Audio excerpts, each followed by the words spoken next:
Video 2 of 2. We're banging them out today.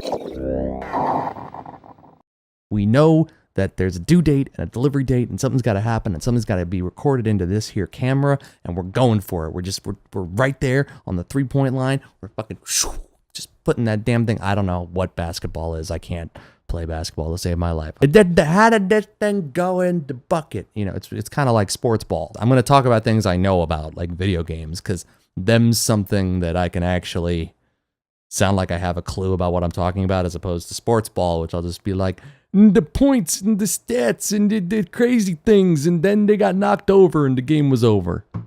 Watch sports or play video games. I don't know. What is up, everybody? Welcome to the GCTV Robservation. I'm your host and master of ceremonies, Darkside Rob. It is very good to see you on this latest episode of the Robservation. And you know what? I've got some interesting things to talk about. I'm actually going to combine a couple of topics together because we haven't done a Robservation in a while.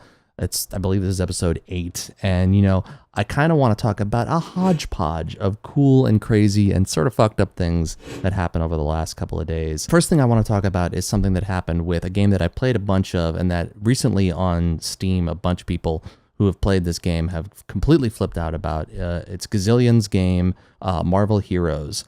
Now, Marvel Heroes kind of launched as a tire fire when it first came out. It was a Diablo-style game actually made by some of the ex-Diablo people. And it was not very good when it launched, but over time they worked at it and they made it better, and it seems like it got a really serious following on the PC version on Steam, and people really seem to like it. I've seen people who have thousands, like 1,500 hours in this game. That's insane. It's crazy. Like, it's Diablo level nuts. And I played a bunch of it. I really liked it. I thought it got better. It's kind of, you know, I think the thing that made it interesting for me is that it was one of these games where they, unlike, you know, DC Universe Online or whatever the hell it is, they actually let you play as the characters you want to play as. You weren't like making a generic like Booster Gold style character that, you know, no one's ever heard of. It's like, I'm, you know, Rabies Man. Yay. You know, it's like there's actually part of it is completing this, you know, power fantasy of like, I'm actually Superman, or I'm actually, no, that's not Marvel. I'm actually, you know, Wolverine, or I'm the Flash, or I'm, you know, Deadpool or whatever. And it's like, that's really cool. And then they brought back in legacy things. Anyway, all of this is for naught because apparently what has happened is that since I think 2 of the former leads or heads of the studio have left to go form another company or some such thing. The game has been morphing for an inevitable console launch. And in the process of making changes that would allow this game to be played on a console, they have in fact done stuff that has significantly pissed off the community to the point where there were just an ungodly amount of like not favorable reviews on Steam, and we all know how that goes when, you know, so goes one review, so goes them all, and all of a sudden you just see like all the recent reviews for the game are like, Gazillions fucked the game, they screwed us all over, I wish I could get my money back, I wish I could get my time back, how could they do this? This is clearly, you know, consoleifying this game, making it like shit. Gazillions, we are going to fucking storm the castle. And the problem is that this is kind of already done. Like, Gazillions, for one reason or another, they showed these changes to the community. The community didn't like them. They said this is probably not a good idea. They basically went out and said, okay, you've asked us, the community, your community who plays this game, almost, you know, probably more than you guys have who made the game. You've asked us about whether these changes are any good, and our reaction is a resounding universal negative no, do not do this. And they did it anyway. So my question, my observation, my robservation, as it were, see what I did there, is, do developers owe gamers or their community anything at all? And it's a tough question to answer because this stuff happens all the time, where for one reason or another, for the benefit or detriment or, you know, evolution of a game, a company decides based on its own input, based on its own decision making, that it's time to change things so that the game can be released on a new platform or moved somewhere else, or change things up, or change a business model, or do things so that it'll get more money or less money, or feel better or worse for the community. Now, in this particular case, this seems like a negative move, but for them, they're looking at it as, well, we can't release this game in its current state on PC and for consoles, which is a completely different bag. We need to change this whole game to make it so that there'll be a way for it to make money on consoles, so that console controls can be, the community's using the terms dumbed down to make it easier because you have fewer buttons on controls, and remapping things and tweaking timers and world cooldowns and things like that specifically for a console audience. Now, the community argument is that, well, you could have done this and released a separate version and not fucked over the PC community in the process. And I'm sort of the opinion that that's probably the better way to go, because that's what they did with Diablo 3. And if you're looking at other games that did this successfully, you have a control scheme on console versus a control scheme on PC. And Blizzard, when they did it, came out and said, we will not be moving these two control schemes, merge them with the other SKU. We are keeping this on consoles and this on PC. And for this game, for some reason, they decided, well, we don't know what the response, this is me speculating, by the way, we don't know what this response is going to be on console, so we're probably better off trying to lump everybody all together. And in order to do that, you had to pull the PC group down and the console group up so that they merge together and make one big community. Now, this begs the question, does Gazillions owe its audience a damn thing? The way I look at this is that, no, they don't. It's their business. It's their product. People, sign on that dotted line in blood and an EULA. And truthfully, I've got to say, they don't owe their audience anything. Is it shitty? Does it suck? I think absolutely. And I think Gazillions probably didn't do themselves any favors by doing it this way. It feels like they took all the information, they looked at what everybody was saying and said, well, we kind of need to do this anyway. So, and I think it's going to hurt them in the long run. But, the truth is that every developer is looking for a way to make money. Every developer is looking for a way to make their game get out to more people. Everybody's looking for a way to, either divvy it up or cut something up or change it or modify it or revise something in order to get people both in the door and also spending their money. Do I think there's a right and a wrong way? Absolutely. Do I think this was the right way to do it? Abso-fucking-lutely not. And I wish the company the best. Maybe they'll do stuff to scale it back. Maybe they'll try to fix it. Maybe they'll see if there's a way, to roll some of what was good about the previous version back in. But, when you completely disregard an audience, when you completely turn away from a group that is saying, please, please, for the love of God with the cherry on top, don't do this, I think it's a shitty move. You're cutting off your nose to spite your face. And I don't think it's going to work out well in the short term or the long term. I don't wish that. I hope that I'm wrong. I hope that they fix it. I hope that something good comes out of it. I hope that console players like it and, everybody wins. But, when I look at the situation, I look at the way people are responding, some might go, oh, that's, you're overreacting. You're losing your mind. But these are people who have put 1,500 hours into this game.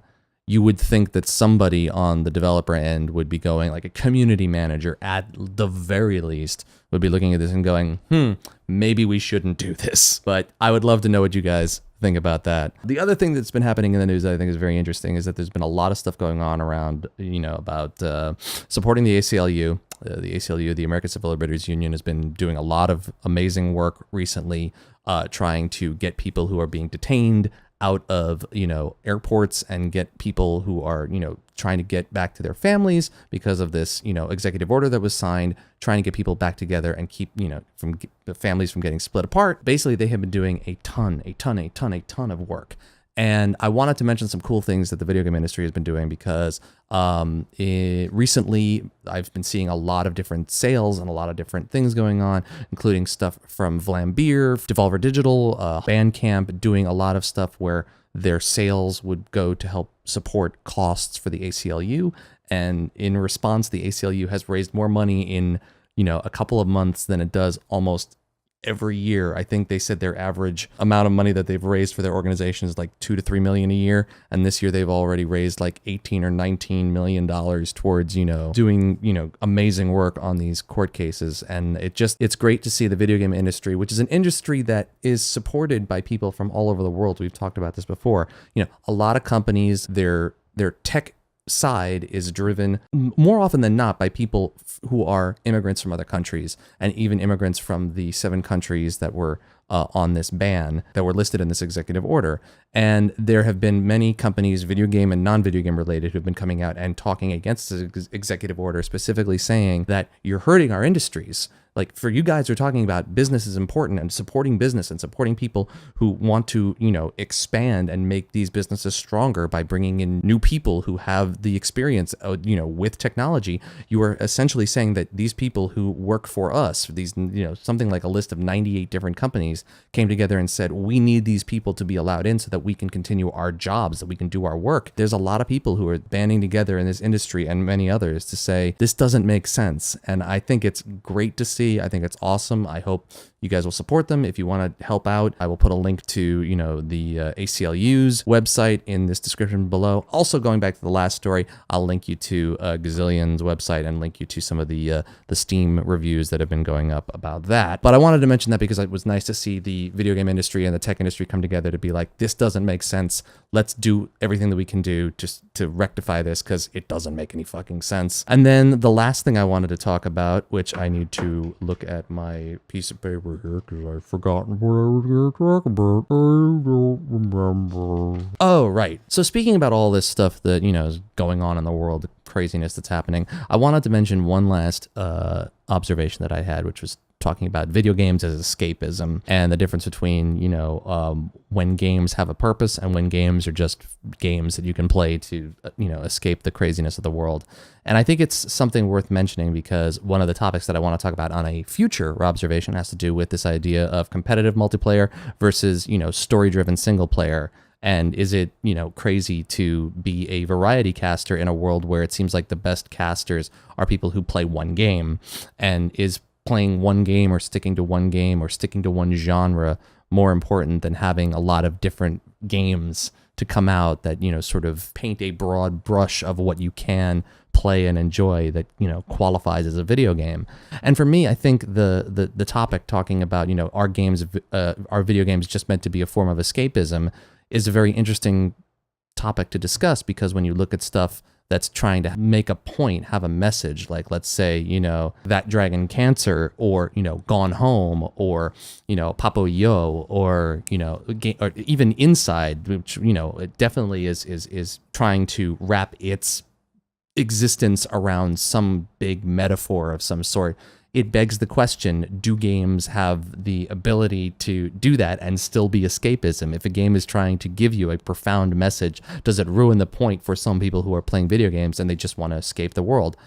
Because the thing is, you look at the industry and you've got a lot of people who literally just come to it for like Madden or FIFA or CSGO or Call of Duty, and do not branch out and do not see games as something that they want to give them a message or try to, sell them on an idea, political, emotional, or otherwise. Empathy and compassion, while that may be something they experience, they don't come to video games to feel empathetic about a topic that maybe they didn't sign on for and didn't want to deal with in a video game.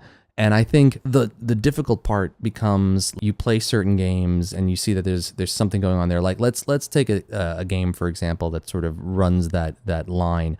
Like Red Dead Redemption, or, Mafia 3. Mafia 3 is a much better example. Mafia 3 and, Red Dead are dealing with a lot of stereotypes and a lot of, racial inequality and, people who are very bad people when it comes to how they treat others and, denigration, putting people down and all that shit. But it's also wrapped up in a game that needs to be entertaining and needs to be fun. And I even, was watching some videos today of people, previewing upcoming games and going, this game really buys into its world, but it doesn't really have any fun to it.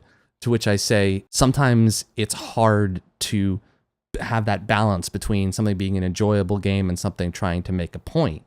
And I don't think, there are any better examples out there than, Red Dead and Mafia 3 that are both, games that are set in very dark times.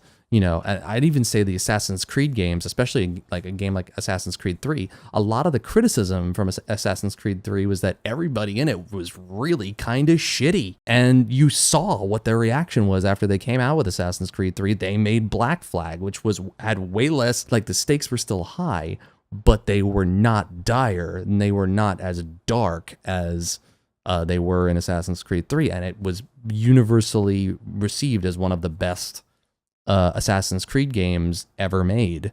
I would say that it is probably one of the best Assassin's Creed games ever made, with my personal opinion being that Assassin's Creed Syndicate is fucking incredible, and I need to go back and finish it at some point.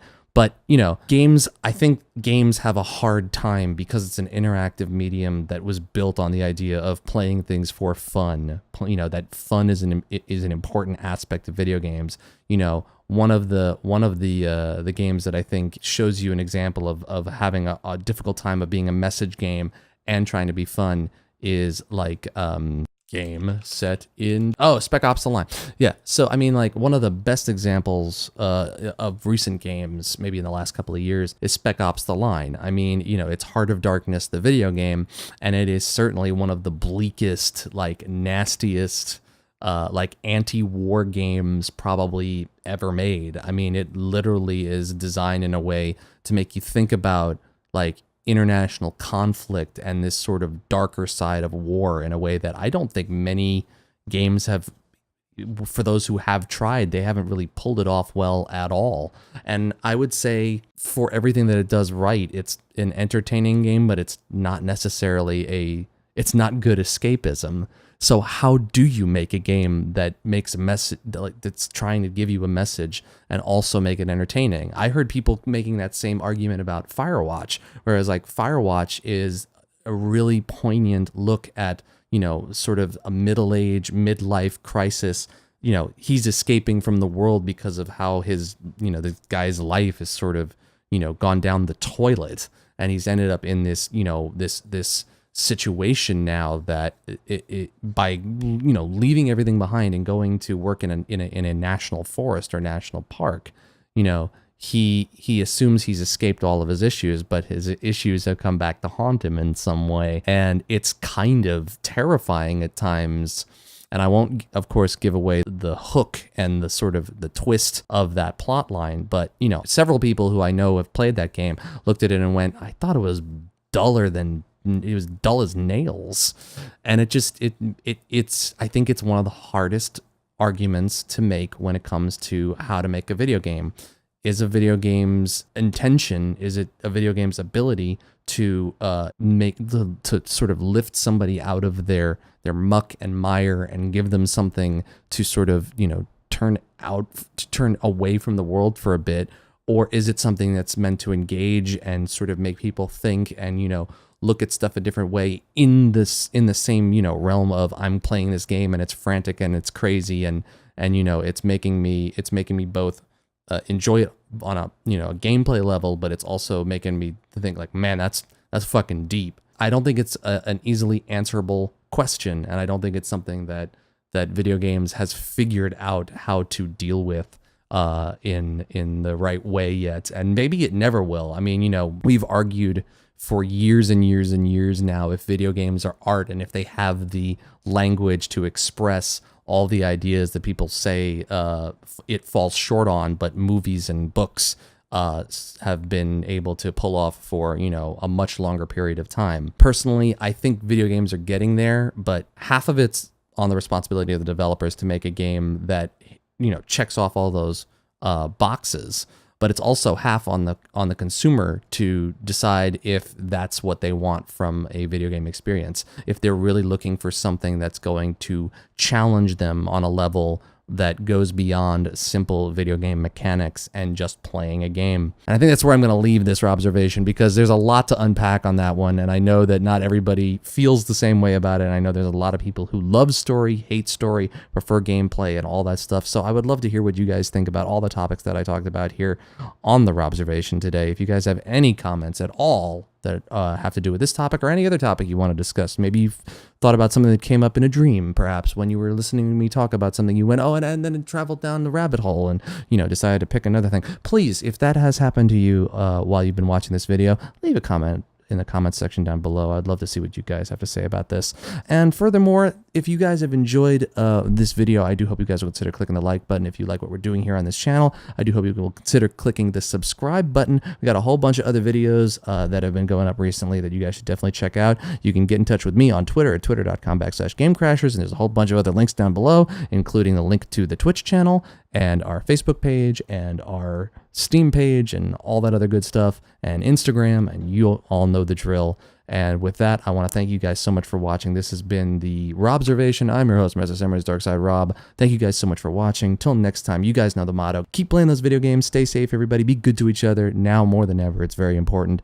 And I hope you guys have a fantastic Wednesday. I will see you back here again on Friday for the Friday Robservation, and I look forward to seeing you guys there. So until then, have a wonderful day, have a wonderful evening, good afternoon, good evening, and good night, and peace out. You guys know the motto. Keep playing those video games. Stay... Every time I get to the motto, I'm just like, keep playing that... Tongue just wants no part of me trying to do the outro.